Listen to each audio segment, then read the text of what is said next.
Welcome in, everyone, to the Talkin Tide podcast. I'm Chase Goodbread, sports columnist with the Tuscaloosa News, joined as always by Travis Reier. Be sure to like and subscribe to Reier on YouTube. Fantastic content there, as always, including Talkin Tide. We're going to be taking a look at Alabama's 38-14 thrashing of the Wisconsin Badgers at Bryant-Denny Stadium this past Saturday, 11 a.m. kick. Matter of fact, Central Time. Alabama gets the job done to improve to 2-1 on the regular season with an idle date upcoming. Travis, your thoughts, your initial thoughts on this resounding Alabama win over Wisconsin?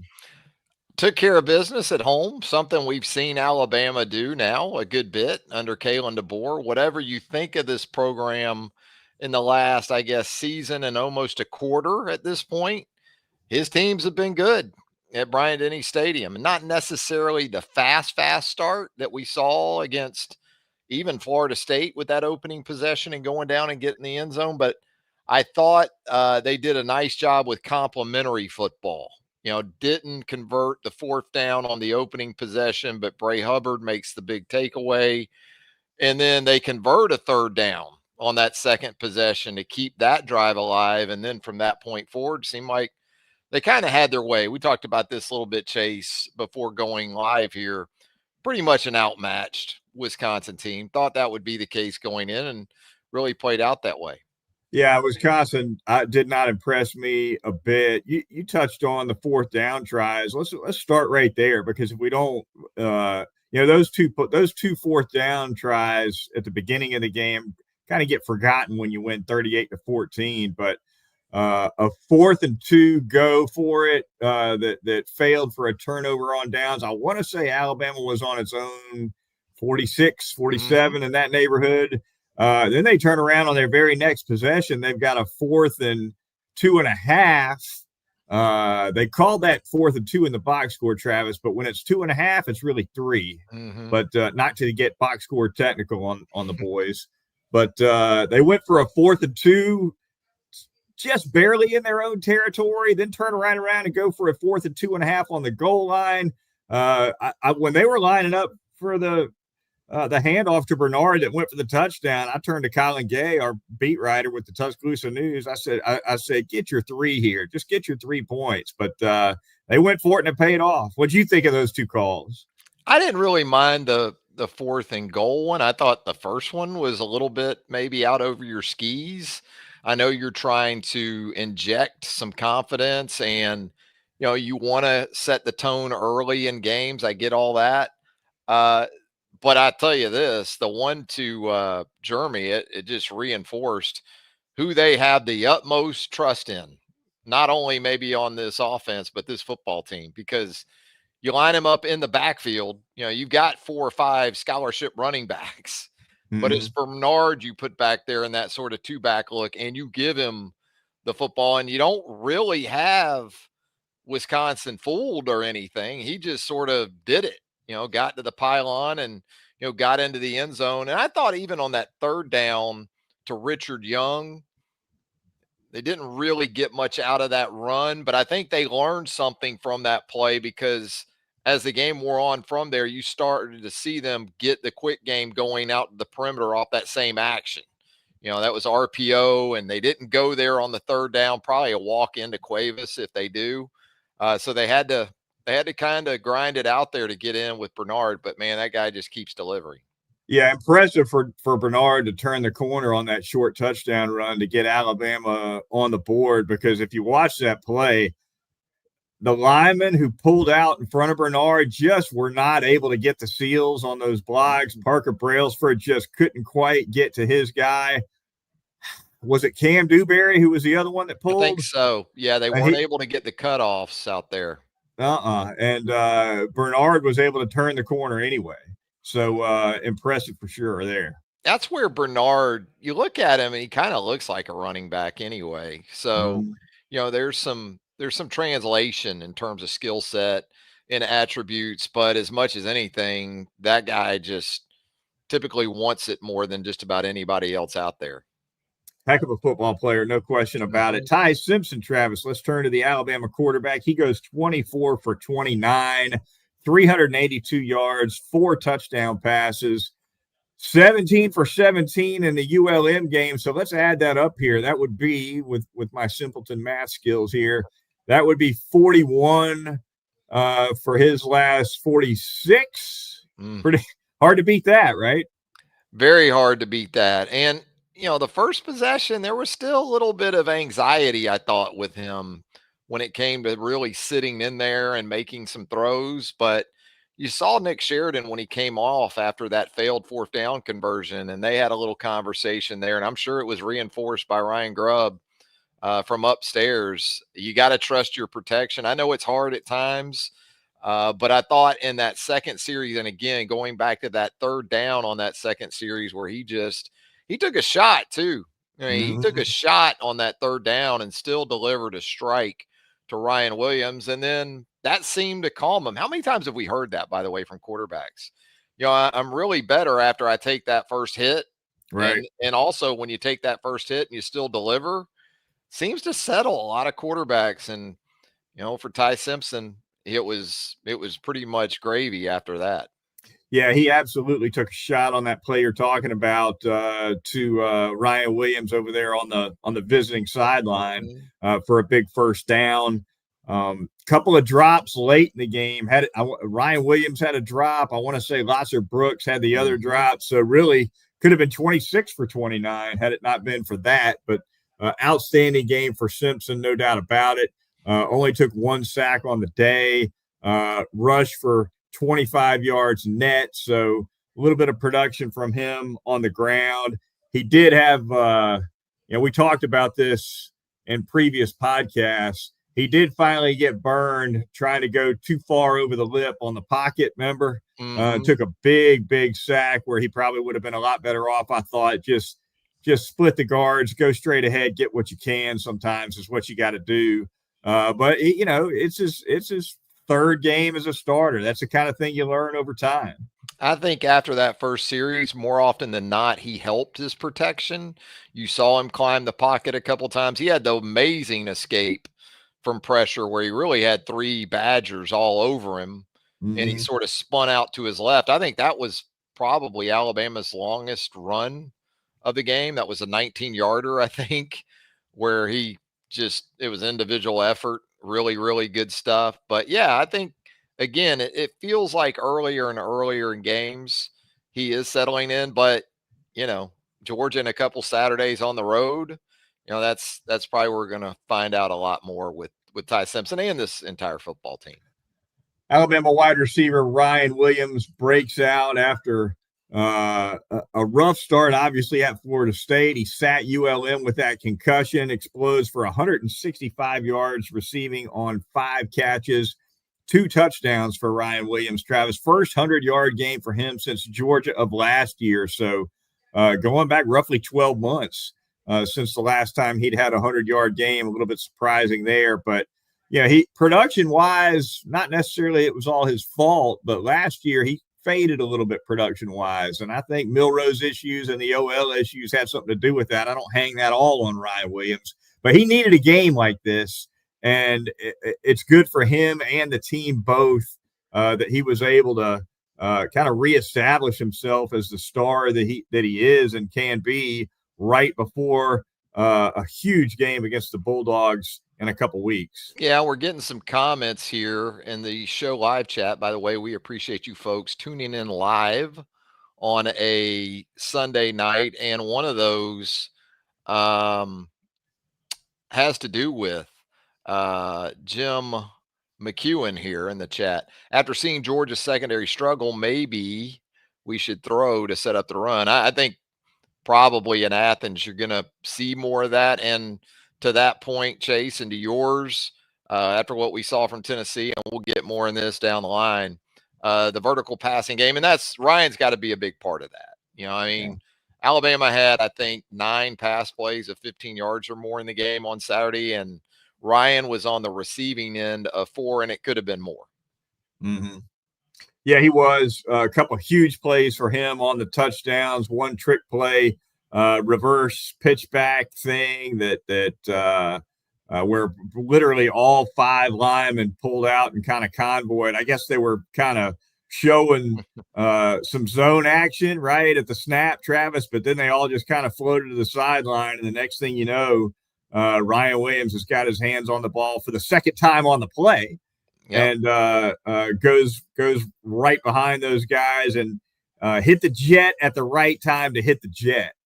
He did, and it was kind of a jet sweep look to get it started. And you're Wisconsin, and you're thinking, boy, we got to run to the football. Then he gives it up, to Bernard coming the other way, and kind of feel like, well, we got him accounted for. We're good now.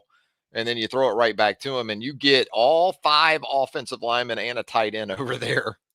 And I talked about this on Second Watch earlier today. At that point, all the Wisconsin sideline can do, because you ran it into their sideline, is start yelling, hold, while all those Right. offensive linemen and tight end, and they're doing their thing down your sideline. That was the only defense that was left for Wisconsin, was to hope like hell that ref over there on your sideline would maybe throw a hold. But guys like Lindsey, Vandermark, hands were out a little bit, but they did a good job of not following through with an infraction. Proctor had a big emphatic finish on a defensive back too. He enjoyed that. I think that was basically the last block that Williams got or needed, and at that point he was off to the races. What about that other touchdown on the stop move, Travis? That was something too. Kind of reminded me a little bit of that stop move in the Georgia game a year ago that got him a big touchdown. Obviously that was a bigger situation, but I thought no less impressive, an athletic move for him to slam the brakes on like that. 2 Wisconsin defensive backs just keep flying toward the sideline, and he heads to the end zone with ease from there. Yeah, I thought it was a good ball from Ty too. He kind of threw that where he had to. The coverage wasn't bad on the play, but you're right. 2 problems for defensive backs. He has that ability to just stop from top speed so quickly and just shut it down. But the second part of that problem is his first step back to acceleration is twice as fast as just about anybody he's going to go against. So once he gets you going, over, then he hits it, and then you're not gonna be able to slow him down. So yeah, I mean, I thought, again, Ty with a nice ball there. What did you think was Ty's best ball of the game? I thought it had to be the touchdown to Isaiah Horton on that slant, that sort of crosser, because we talked about Ricardo Hallman last week in the preview, the best corner for Wisconsin. Man, you watch that back, he's got that played right. He's undercutting it, actually. And man, and he had some, don't get me wrong, he had some great balls in this game, but that would probably have to be, what about you? I like that one, or the one we've already talked about where he took the shot early in the game for the first down to Ryan Williams over there on the left edge. So either one of those works. He threw some outstanding balls. There's no doubt about it. He's definitely seems to be coming into his own, and he's going to need more of a running game at some point. Alabama did not run the football especially well with the backs against the Badgers. That's an area that's got to come. Jam Miller presumably will be back for Georgia. Travis, that'll be big for the Crimson Tide, not only from a rushing standpoint, but maybe even more so from a pass blocking standpoint. But they've got to get Simpson a little bit more production in the run game, keep him out of these 3rd and longs. They do. I thought, again, the work off of RPO helped some yesterday to sort of augment or supplement a run game they really didn't have enough of. Some of the quick stuff out to Cuevas and even Caleb Edwards, we saw it. It was interesting to see them work that to the tight ends with the wide receivers blocking. And Jeremy Bernard, Latsier Brooks doing nice jobs on that. Didn't see as much of Rico Scott, it didn't seem like, in this game on Saturday. We talked about that a little bit last week too, with the expectation that Ryan Williams would be coming back. How would that impact the rotation? I would say probably Cole Adams, probably a little bit. Mhm. Rico Scott, those kind of guys. But Latsier is obviously going to be a part of this thing moving forward as he should be. But as far as the run game is concerned, the thing too, Chase, and I know a lot of the fans get on this offensive line, and I get that to an extent. They also don't have an eraser at running back right now. They don't have that guy that can make what's wrong right via individual effort. You know what I mean? Like Right. these backs, they need to have it blocked up pretty much, don't they? I mean, They have you do. seen anything else yet? No, I haven't. I think you're exactly right about that. And I don't think that changes with Miller coming No. back. And I But love him. I love Jam yeah, Miller, but yeah. he's a good running back. He's not a great running back. And, I guess sometimes they call that bringing your own block. Sometimes when you have to as a running back, sometimes it's making a guy miss. Kevin Riley's started 2 games in a row for Alabama, Travis. And one of the things that DeBoer has mentioned about him is he's got more make you miss ability than some of these other backs that Alabama has. Maybe that's what they're looking for behind an offensive line that can be a little leaky sometimes. We got a comment here from Ricky Dean, keeping it on the offensive side. Ricky says Ryan Williams looks like he should stay outside. He's looking for the next big hit when he is on a route across the middle. Are you seeing that right now, Chase? Do you think that's a concern? I thought the potential touchdown drop, obviously was one of those kind of routes, and I didn't feel like sort of the one safety had a real chance to make a play there, but a guy that could have come into Ryan Williams' field of vision, he's still got to make plays in the middle of the field. You can't just count on Jeremy Bernard all the time. Jeremy Bernard is a dig route specialist. I get it. He scored on one. Beautiful ball. Speaking of beautiful balls from Ty Simpson in the game, that was one of them. But where are we at, Chase, in terms of concern for Ryan Williams when working the middle of the field, the intermediate middle? Yeah. Is it possible he heard footsteps on that drop? Yeah, I guess it is. I think that's the route probably being referred to there by our contributor. I like him on the outside. I think Alabama's in good shape without Ryan Williams in the slot. I think Lotzer Brooks is going to, over time, develop. He looks good already. We just mentioned Brooks seems to be establishing himself a little bit more in the rotation. And by the way, Travis, after playing, Williams has played 2 games now, Florida State and Wisconsin. Against Florida State, he was in the slot almost every snap. He was really only outside on a couple of snaps against the Seminoles. Well, against Wisconsin, he got 31 snaps total, 18 outside, 13 in the slot. So that's a pretty big switch right there from his first game to his second game, is it not? That's what I like. That's what I want for Ryan Yeah. Williams. I want him. I don't want him to be an easy mark, when you come out of the huddle. And Right. you know what? I like moving him pre-snap. Get him in motion. Give him some jet motion. Do some different things with him. I don't mind that at all. Stephen, let's see. Stephen Burton chiming in here. Chase, he says, I don't think it's a running back problem. I think it starts up front. Well, 2 things can be true at once, Stephen. You can have some issues on your offensive line in the run game, and you can also be pretty much aware enough to know that you don't have Sean Alexander in this backfield, or you don't have Derrick Henry, or you don't even have a Mark Ingram, I guess, Chase. So that's the point, is that there's probably a couple things that are going wrong right now. And also, Chase, I know this is hard, especially for this fan base, and I get it. It's hard for me at times too, but this isn't going to be a 50 runs a game type of offense, even when it's going well. Even when Alabama runs the ball effectively, it's not going to be 50 runs a game, is it? No, especially now that with Milroe last year, you have more quarterback design runs than we're going to see with Simpson. Now, Travis, I think this coaching staff would be more than happy to get a 15 for 90 type production from their top couple of running backs week to week. Is that you agree? And situational effectiveness, Yeah. right? Can we convert?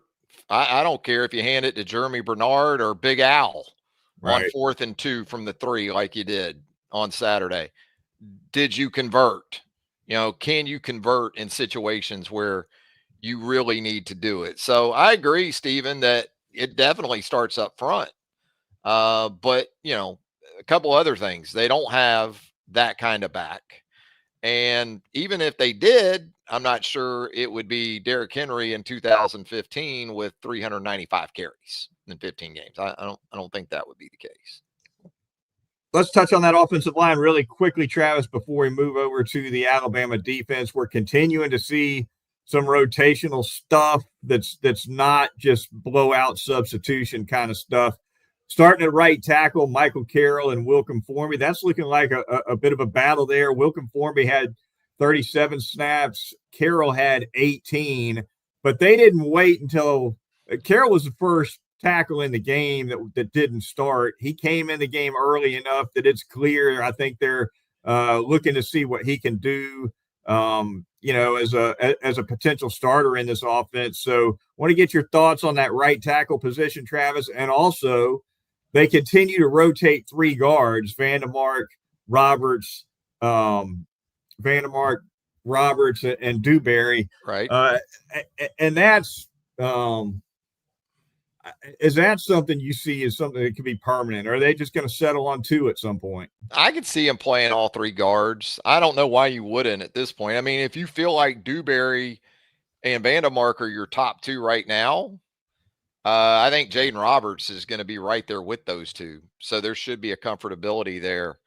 I thought Carroll on Saturday, that felt almost like the Austin Mack setup for ULM. First series Right. of the second quarter, it felt like we're going to get Michael Carroll involved, and he was really good.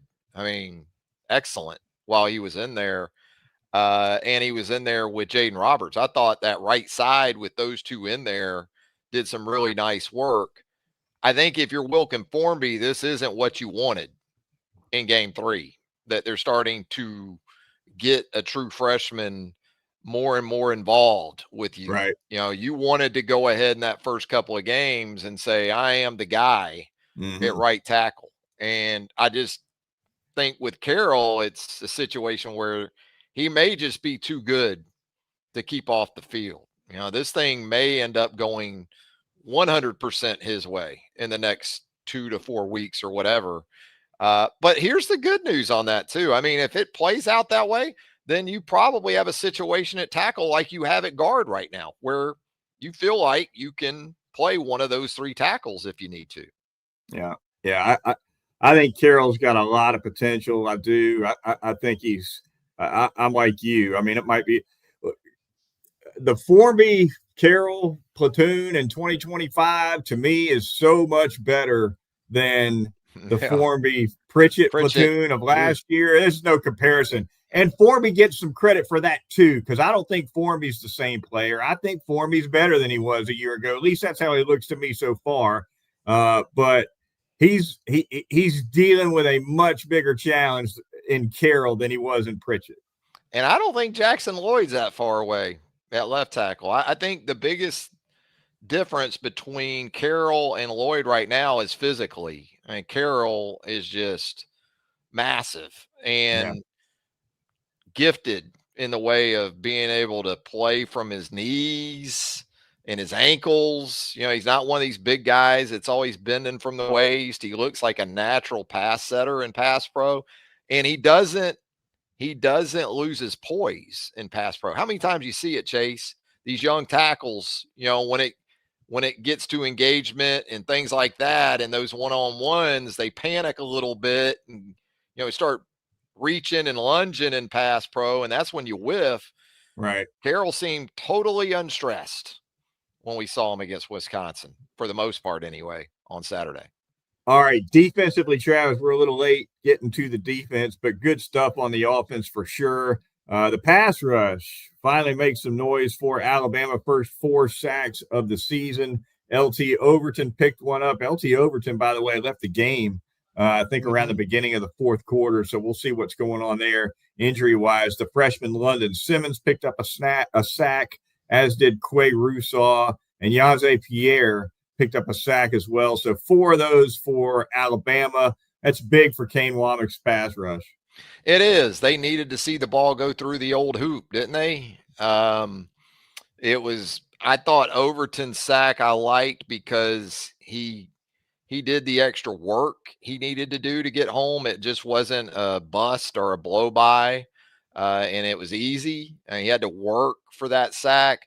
I liked Rousseau's sack because you saw a little bit of dynamic ability from him in terms of twitch and get off. So that was a good thing off the edge. I like the sacks in general because they came from like your wolf positions.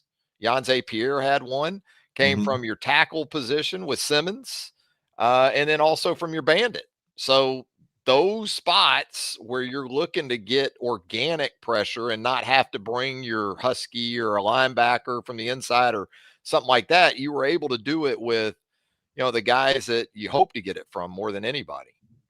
How about Bray Hubbard, too? Phenomenal game for the safety. 2 interceptions for him, 5 tackles. He was targeted, I think, 5 times, only gave up 1 catch. Really one of his best games, maybe his best game as an Alabama safety, period. Yeah, he had some good ones last year, but the awareness and just doing his job a couple times. Yeah, he was where he was supposed to be when he was supposed to be there, and it's kind of pitch and catch from O'Neal. So good to see him look more like the guy we saw growing as a safety a year ago. Did a nice job a couple times running the alley from the safety position to make some hits and make some tackles. So you're going to need more of that with what's coming. We talk about this upcoming schedule in Georgia and all that, but I think it's 6 of the next 7 were ranked in today's poll. Right. So that's what's coming. And the only one that isn't is South Carolina, who was ranked before Vandy woodshedded the Gamecocks and got ranked themselves today. Break up the Commodores. We'll touch on them again here in just a minute. But first, the Talkin Tide podcast on the Reier on YouTube channel. Taking a quick break before we look around the Southeastern Conference. Want to ask our viewers and listeners to contribute to Parker Covers Alabama, nonprofit a nonprofit 501c3 assisting and supporting wheelchaired Alabama residents. You can contribute at parkercoversalabama.com. More on that on the website. Travis, the SEC slate, let's jump into that before we get out of here. Some big games to discuss. Florida falls again, 20-10 on the road at LSU. We've got Georgia knocking off Tennessee in overtime, 44-41. The aforementioned Vanderbilt Commodores all over South Carolina. Vandy moves to 3-0 on the year, and they've been hammering people. It's not like they've been winning close. It's been a drumming. You got Texas A&M nipping Notre Dame 41-40. Travis, What a game.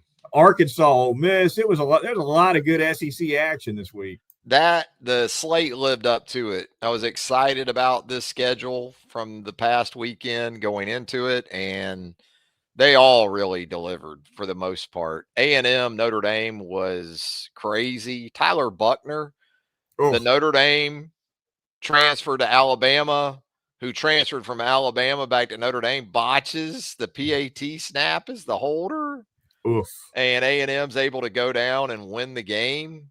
DJ Lagway, man, that's a real problem for the Florida Gators. 5 interceptions. I didn't think LSU looked particularly good in that win. Played good defense. Blake Baker's got him going on the defensive side of the ball, but Nussmeier looks pretty ordinary.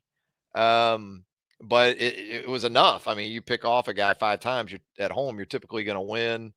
Arkansas Ole Miss was a great game. Arkansas is going to be kicking themselves. It just seems like with Sam Pittman, they're in those games all the time and they come up a little bit short. Had a chance in Oxford to pull off that upset, didn't get it done. Yeah, and Vanderbilt, what is it? The last 6 quarters against Virginia Tech and South Carolina on the road, 65-7, I think. That's insane. Just nuts crazy. what the Commodores are doing, no doubt. Yeah. You see where Virginia Tech fired their coach today too. They got beat at home. Vandy shook Vitek so bad they lost to Old Dominion at home on Saturday, and that was it for the regime. Yeah. Then you had, I don't know if you saw this or not. Then you had Cole Kublik grabbing the podcaster Theo Vaughn on the sideline, who said that Diego Pavia told Theo Vaughn that if they won, he was going to set him up on a date with Pavia's mom. Yeah. What in the world? Yeah. A lot going on in that game. They're nothing shocking anymore, period. But even in Southeastern Conference football, stoic, hard grinding, physical, bloodletting, SEC football, you got stuff like that going on as a part of the storylines. Back to Florida LSU really quickly, though, Travis. Like you said, 5 picks for Lagway is huge. I think not only is Billy Napier on the hot seat results wise, of course, they're 1-2 now. They're the only team in the league with a losing record. They just lost South Florida in week 2. But I think it hurts Napier's cause even more, Travis, when you have the spitting situation against USF, which turned out to be quite costly. And then you turn around and go to Baton Rouge, and there's guys starting fights, right, left and right, fisticuffs. That just smacks of a lack of discipline. Reminds me a little bit of how Alabama was for a while with Mike DuBose.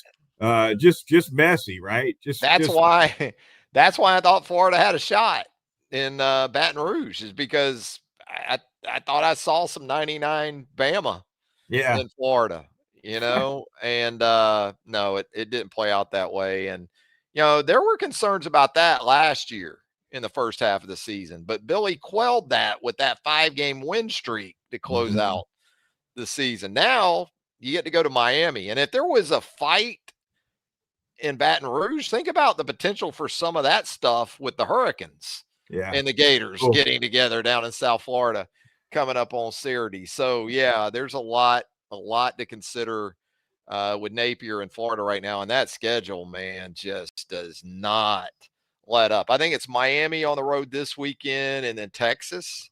Yeah. And by the way, Arch isn't exactly setting the woods on fire so far, is he? Haven't even gotten to Arch. I'm watching SEC final this morning, Travis, by the way, and they're talking about Lagway throwing 5 picks, and they happen to mention, no, it's not the program record because John Reeves threw 9 picks in a game one time. How does that possibly ever happen? I don't get it. John Reeves, the late John Reeves, may he rest in peace, Lane Kiffin's former father-in-law, John Reeves. Is that right? That's Layla's dad. Oh. Yeah, the ex-wife, who I don't know, has he reconciled? I don't know. This sounds like page 5 or whatever in the New York Post at this point.